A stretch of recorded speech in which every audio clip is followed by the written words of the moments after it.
नमस्कार madam. Hello. अभिनंदन तुमचं. थँक्यू. मॅम नाव काय आपलं? मधुरा देसले.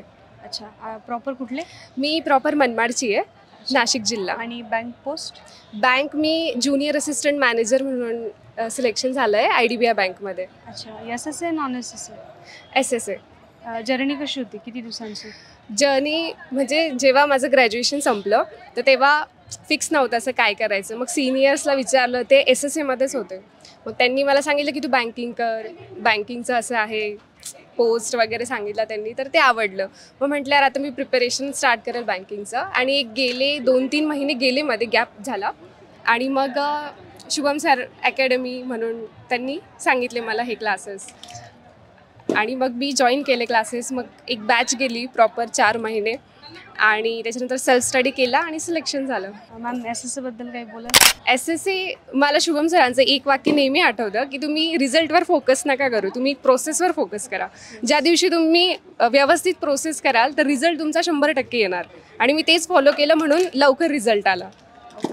असं कधी झालं आहे का? आता बाहेर कसं असतं, मुलींना शिक्षणासाठी बंधनं असतात, पण कधी मुलीच्या बाबतीत तसं झालं आहे का? किंवा लोक काही असं बोललेत का माघारी की मुलीला का शिकवताय, किंवा तुम्ही लग्नाचा विचार कधी आला आहे का? हो, म्हणजे तसं मधुराचं कसं आधीपासून म्हणजे ती चांगल्यापैकी तिचं स्कोअर पण होतं, रिझल्ट पण चांगलं होतं.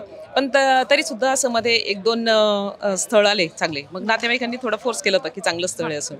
पण आमचा तर म्हणजे माझा वैयक्तिक तरी ती असं ठाम निर्णय होता की जोपर्यंत मुलींचा आजच्या मुली कशा आहेत, सुशिक्षित झाल्या, संस्कारित आहेत, पण सुरक्षित नाही आहेत. आणि त्यांची ही सुरक्षितता जेव्हा त्यांच्या शारीरिक, मानसिक आणि आर्थिक त्यांचं बळ जेव्हा वाढेल, तेव्हाच मुलगी खऱ्या अर्थाने सुरक्षित होईल असं मला वाटतं. म्हणून मग मी ठरवलं की जोपर्यंत ती स्वतःच्या पायावर उभी राहू शकत नाही, तोपर्यंत तिच्या लग्नाचा निर्णय घ्यायचा नाही.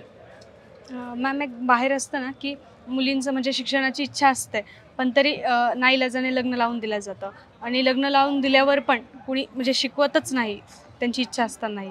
अशाही काही गोष्टी असतात, त्यातून तुम्ही काय संदेश देणार? हो, आता समाजात आपण बघतो की बऱ्याच प्रमाणात हे असं झालं. आणि म्हणजे आमच्या पिढीला तर आम्ही हे खूप फेस केलेलं आहे की आमची खूप इच्छा असून आणि आम्ही करण्यासारखं असताना सुद्धा आम्हाला अशी संधी मिळालेली नाही आहे. तर मी आत्ताच्या मुलींना किती सांगू इच्छिते की तुम्ही तुमच्या आईवडिलांबद्दल, तुमच्याबद्दल असा आत्मविश्वास निर्माण करा की मी हे करू शकते. तुम्ही तुमच्या आईवडिलांना तसं तुम्ही सांगा की मी हे सगळं चांगल्या पद्धतीने करू शकते, मी तुमचा विश्वासघात करू शकणार नाही, एवढा आत्मविश्वास द्या. आणि मला तरी वाटतं की प्रत्येक आईवडील आपल्या मुलीसाठी हा चांगला नक्कीच विचार करतील. Okay ma'am, thank you.